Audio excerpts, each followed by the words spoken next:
주기도문의 진위를 깨달아야. 주기도문에 쓰인 동사가 전부 과거 시제입니다. 성경에서 명령형으로 쓰인 동사들을 찾아보면 그것들은 모두 과거와 현재와 미래의 의미까지 내포하고 있습니다. 그러므로 나라가 임하시오며에서 그 단어 하나는 과거에 그 나라는 이미 임했고 지금 내 삶 속에서 그 나라가 이루어져 가고 있고 또 미래에 그 나라가 반드시 올 것이다 라는 의미를 포함하고 있습니다. 우리는 천국 백성으로 그 나라가 임하길 기도하면서 우리의 신분을 확인해야 합니다. 그 나라가 이미 임했고 반드시 올 것이며 지금 내 삶 속에서 이루어져 가고 있기 때문에 하나님의 통치에 순종하는 자로 조금씩 변해가는 것을 확인하게 됩니다. 우리는 이 땅에서 하늘의 원리로 살아야 하는 성도들이라 환난과 고난을 통해 천국 복음에 동참한 자들입니다. 그래서 이 땅에서 환난과 핍박쯤은 아무렇지 않게 여기고 하나님 나라의 백성으로 하늘의 것으로만 만족하며 살아가야 합니다. 왜 사람들이 술, 담배, 도박, 마약을 하는지 아십니까? 마음속에 채워지지 않는 공허가 있기 때문입니다. 하나님을 모르는 사람들이야말로 뻥 뚫린 공허를 그 무엇으로도 채울 수 없기 때문에 뭔가를 열심히 합니다만 그 공허는 그 어떤 것으로도 채워지지 않습니다. 반면 성도는 은혜에 취하면 이 세상 것에 연연하지 않아도 얼마든지 행복할 수 있고 세상 그 어떤 것과도 비교할 수 없는 평안이 있습니다. 그래서 계시록 1장 19절에 나 요한은 너의 형제요 예수의 환난과 나라와 참음에 동참하는 자라. 이는 하나님 나라의 백성은 하늘의 원리로 살아가게 되므로 이 땅에서 환난을 당하게 됩니다. 그리고 그걸 해결할 수 있는 길은 인내와 참음입니다. 하나님께서 우리에게 너희는 지금 환난을 당하지만 그 하나님 나라를 믿음으로 보았으니 참아라. 그러므로 우리는 하나님의 나라가 임하게 하여 주옵소서라고 기도하면서 힘을 얻어야 합니다. 그래서 뜻이 하늘에서 이루어진 것 같이 땅에서도 이루어지이다 입니다.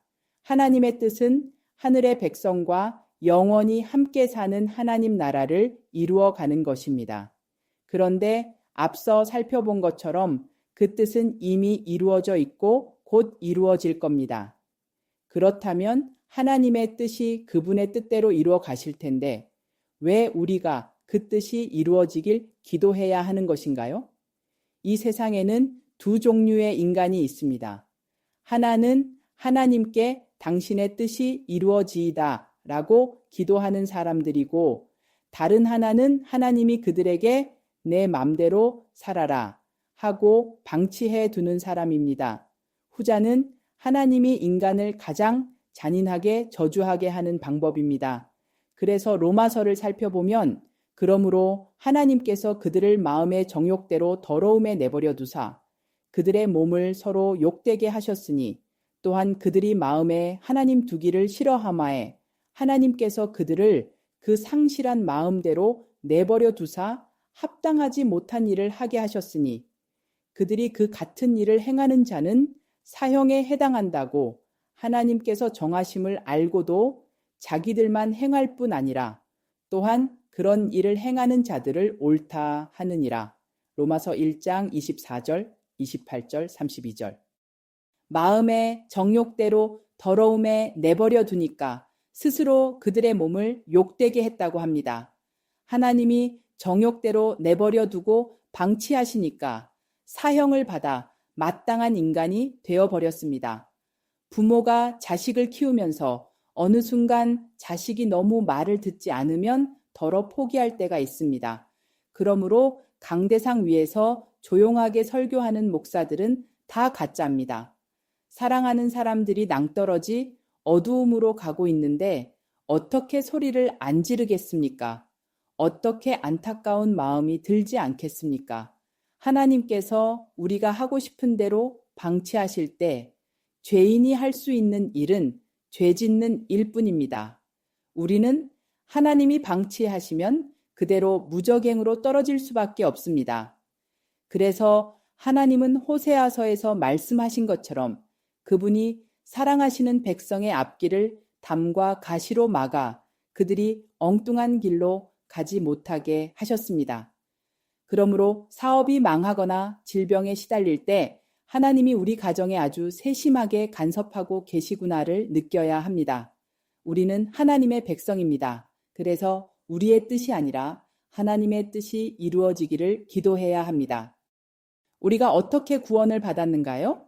예수 그리스도가 난 지 8일 만에 할례 받으신 것을 시작으로 온 생애 동안 율법을 완벽하게 지켜내셔서 그것을 우리에게 전가시켜 주셨습니다.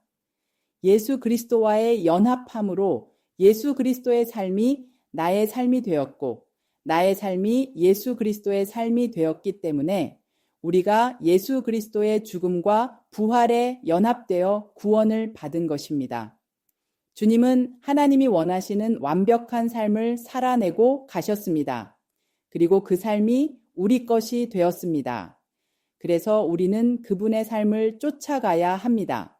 그러면 우리는 어떤 기도를 해야 하는가요?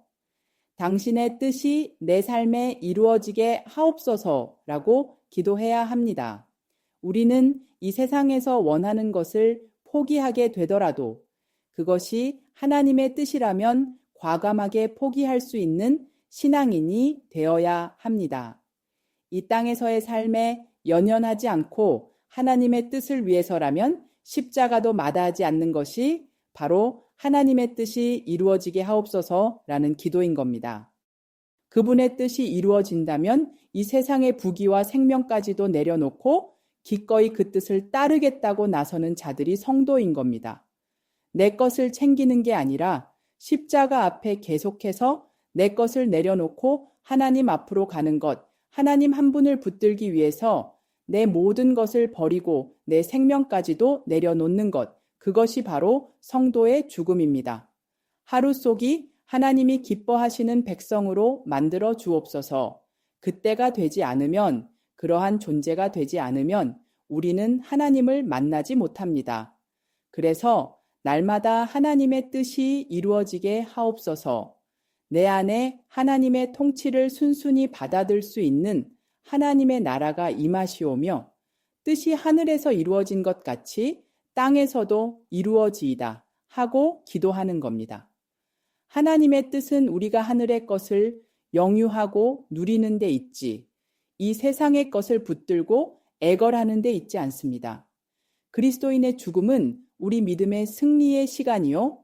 하나님 한 분을 붙들기 위해 이 땅에 있는 모든 것을 놓는 겁니다. 그래서 하나님이 성도의 죽음을 귀하게 여긴다고 하신 겁니다. 우리는 이 땅에서 살아가며 날마다 세상에 대해 죽어야 합니다. 그리고 결국 우리의 목숨을 놓아야 할 때 기쁘게 떠날 준비를 해야 합니다. 그래서 날마다 십자가 앞에 우리가 소유하고 원하고 기뻐하는 것들을 다 내려놓아야 합니다. 정말 천국을 사모하는가요? 아니면 이곳이 더 좋은가요? 이곳서 누리던 많은 것을 다 놓고 기쁘게 갈 수 있을 만큼 하나님의 나라를 잘 알고 있는가요? 하나님 나라는 이미 임했고 반드시 임할 것이며 하나님의 뜻도 이미 이루어져 있습니다. 인류 역사상 가장 큰 시험은 아마 공산주의일 겁니다. 마르크스와 엥겔스가 공산당 선언에서 모든 사람이 능력껏 일하고 필요한 만큼 쓰는 프롤레타리아 유토피아가 반드시 이 땅에 온다. 우리가 이 땅에 그 프롤레타리 유토피아를 반드시 만들 것이다. 고 호언장담을 했습니다. 그런데 결국 70, 80년 동안 공산주의가 남긴 것은 대재앙뿐입니다. 그 이유는 그들이 인간이 어떠한 존재인가를 놓쳤기 때문입니다. 인간은 완전히 타락한 존재입니다. 알겠지만 그들은 그 사실을 알지 못했기 때문에 이 땅에 유토피아를 만들 수 있다고 생각했습니다. 그래서 우리 안에 있는 힘으로 이 땅에 평화와 행복과 안녕을 이룰 수 있다고 오해하고 착각한 겁니다. 그러나 우리는 우리의 힘으로 지상 낙원을 그리스도의 푸른 계절을 만들 수 없습니다. 그래서 이 땅의 것이 아닌 하늘의 것인 천국만을 바라면서 살 수밖에 없기에 주기도문의 내용이 다 하나님 나라의 것, 천국의 내용입니다. 오늘 우리에게 일용할 양식을 주시옵고는 마치 이 땅의 것을 구하라고 이야기한다고 오해할 소지가 있습니다. 이 구절을 보면서 하나님이 드디어 이 땅의 것을 구하라고 하는 대목이 나온다고 생각하기도 할 겁니다. 그런데 이 말씀이 우리가 이해하는 것처럼 이 땅에서 필요한 것을 구하는 내용이라면 성경은 그 자체에서 모순을 갖고 있는 겁니다. 이어서 나오는 마태복음 6장 25절에는 그러므로 내가 너희에게 이르노니 목숨을 위하여 무엇을 먹을까, 무엇을 마실까, 몸을 위하여 무엇을 입을까 염려하지 말라고 나와 있는데 그렇다면 이런 모순은 없습니다. 그런데 성경이 모순을 이야기할 리 없지 않습니까? 그렇다면 오늘 우리에게 일용한 양식을 주시옵고에는 뭔가 심오한 뜻이 있는 겁니다. 일용할 양식에서 일용할이 뜻하는 어구의 세 가지 견해가 있습니다. 첫 번째가 삶에 필요한 양식이고, 두 번째가 당일을 위한 양식으로 보는 거고, 세 번째가 오는 날, 다음 날의 양식, 내일의 양식으로 보는 겁니다. 많은 사람들이 세 번째 견해를 지지하는 데는 다 이유가 있습니다. 예수 그리스도는 사역 당시에 아람어를 쓰셨는데 아람어는 바벨론의 언어입니다. BC 586년에 남유대가 바벨론에게 망하면서 BC 516년에 성전이 재건될 때까지 백성들은 70년 동안 바벨론의 포로로 있었습니다. 그때 그들은 그들의 언어를 잊어버리고 아람어를 쓰기 시작했습니다. 아람어와 헬라어가 그들의 통용어였습니다. 오히려 히브리어는 성경을 연구하는 사람들 외에는 잘 알지 못했습니다. 그런데 그들이 썼던 아람어로 쓰인 주기도문에 내일의 양식이라 쓰여 있어서 성경이 내일의 양식이란 견해를 지지해 주고 있습니다. 성경은 성경으로 풀어야 합니다. 이 말을 설명하기 위해 선한 사마리아인의 이야기를 예로 들겠습니다. 어떤 사람이 예루살렘에서 사마리아로 가는 도중에 강도를 만나서 거의 죽을 지경이 되었습니다. 지나가는 사람이 모두 그를 지나치는데 선한 사마리아인 한 명이 그를 보고 상처에 포도주와 기름을 붓고 싸매어 여관으로 데려갔습니다. 그리고 여관 주인에게 그를 동전 2잎을 주고 맡기며 다시 돌아오겠다고 했습니다. 어떤 이는 선한 사마리아인의 이 이야기를 이렇게 해석하기도 합니다. 강도 만난 사람은 바로 우리를 말하고 예루살렘은 천국이고 사마리아는 세상이고 강도는 사탄이라는 겁니다. 강도 만난 우리에게 선한 사마리아인인 예수가 오셔서 포도주와 기름을 붓는다. 여기에 포도주는 보혈, 기름은 성령을 말한다. 그래서 강도 만난 우리를 여관으로 데려간다고 하는데 여관은 교회이다. 여관 주인은 목사, 그 주인에게 맡기고 동전 2잎을 주는데 그것이 구약과 신약이라는 겁니다. 그리고 선한 사마리아인이 떠나면서 다시 돌아오겠다고 하는데 그것이 바로 예수님의 재림을 의미한다고 보는 겁니다. 그런데 성경 어디에도 이 해석을 뒷받침해 줄 만한 근거가 없습니다. 율법사가 주님께 어떻게 해야 우리가 구원을 얻을 수 있습니까? 라고 물었을 때 주님이 율법에 어떻게 쓰여 있느냐? 라고 묻자 그는 내 마음을 다하고 목숨을 다하고 뜻을 다하고 힘을 다하여 주 너의 하나님을 사랑하고 네 이웃을 내 몸과 같이 사랑하라고 쓰여 있다고 답했습니다. 그러자 주님이 그럼 너도 가서 그렇게 행하라. 그러면 영생을 얻을 수 있다. 라고 말씀하시니까 율법사가 그럼 누가 내 이웃입니까? 즉 누구를 사랑해야 하는 것입니까? 라고 물었습니다. 그때 주님은 그 질문에 이제까지 말했던 선한 사마리아인 비유를 들어주시면서 네가 네 이웃을 고르려 하지 말고 네가 먼저 이웃이 되어 주어라고 결론을 지으셨습니다. 결국 앞의 해석과는 완전히 다른 이야기인 겁니다.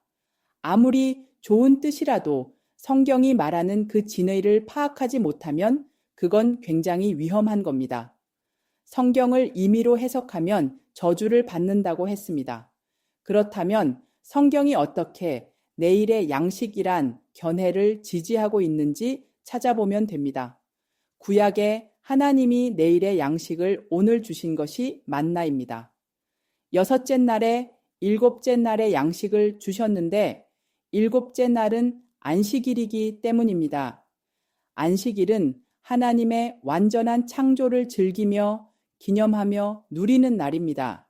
그리고 안식일을 지킴으로써 종말에 올 영원한 안식을 고대하는 겁니다. 여섯째 날에 일곱째 날의 안식을 소유함으로써 그 다음 날인 안식일이 반드시 온다는 것을 확인했습니다. 그리고 그 양식을 갖고 있으면서 일곱째 날에 미리 참여하는 것입니다. 오늘 벌써 내일의 안식에 대한 두근거림으로 살아가는 겁니다. 그것이 바로 여섯째 날에 일곱째 날에 양식을 준 이유입니다.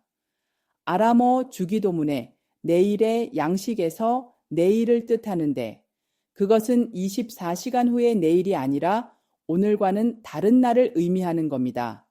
바로 종말의 의미가 있는데 즉 내일의 양식을 주옵시고라고 기도하는 것은 다가올 종말, 새 하늘과 새 땅, 천국은 반드시 온다. 그리고 우리는 그 나라의 양식으로 살아야 할 자이다. 라고 하는 겁니다. 종말의 그날이 속히 올 것인데 우리는 바로 여섯째 날을 살아가고 있고 그 나라의 양식을 구하면서 지금 그 나라를 누리고 있다는 바로 종말적 신앙을 고백하는 겁니다. 이 땅에 종말이 온다면 오늘 어떻게 살겠는가요? 우리는 지금 내일의 양식을 구하면서 그날은 반드시 올 것이고 나는 그날을 준비하며 살아가는 사람입니다. 라고 고백해야 합니다. 바로 그것이 오늘 우리에게 일용할 양식을 주시옵고의 기도입니다. 그럼 그 하늘의 양식은 무엇인가요? 요한복음에 자세히 기록되어 있습니다. 썩을 양식을 위하여 일하지 말고 영생하도록 있는 양식을 위하여 하라. 이 양식은 인자가 너희에게 주리니 인자는 아버지 하나님께서 인치신 자니라. 그들이 묻되 우리가 어떻게 하여야 하나님의 일을 하오리이까? 예수께서 대답하여 이르시되 하나님께서 보내신 이를 믿는 것이 하나님의 일이니라 하시니 하나님의 떡은 하늘에서 내려 세상에 생명을 주는 것이니라. 나는 생명의 떡이니 내게 오는 자는 결코 줄이지 아니할 터이요 나를 믿는 자는 영원히 목마르지 아니하리라. 요한복음 6장 27, 21, 33, 35절. 그 떡이 예수님이라는 겁니다. 하늘의 양식, 내일의 양식은 예수님입니다. 하나님, 오늘 내일의 양식인 예수님을 내게 주옵소서 라고 기도하는 것은 나는 그 예수님의 삶에 동참하여 살겠습니다 하는 신앙 고백입니다. 오늘도 필요한 양식을 달라고 하는 말이 아닙니다. 그러면 어떤 자들이 이 고난과 핍박을 감수하고 내일의 양식, 예수를 주옵소서라고 기도할 수 있는가요? 하나님의 영광을 본 사람들입니다. 그들만이 바로 주님께서 직접 가르쳐 주신 주기도문의 진의를 깨달을 수 있는 자들입니다.